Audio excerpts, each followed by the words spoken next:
Meðalfjöldi er að taka fjölda af einhverju.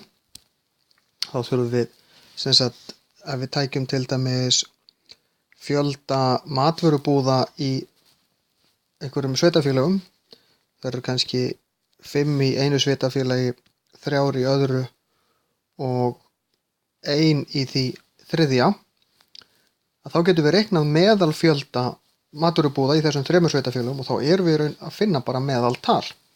Þá leggjum við saman fjölda matvörubúða sem eru þá 5 + 3 + 1, fáum út úr því 9 og svo deilum við með fjölda, það er að segja í þessu tilfelli fjölda sveitarfélaga, sem er þá bara fjöldi talna sem við lögðum saman. Út úr þessu meðalfjöldin er 3. Þarna lendum við ekki í, eins og þegar við finnum meðaltal, þá lendum við stundum í því að fá mínustölur, en þegar við erum með fjölda, það er aldrei mínus.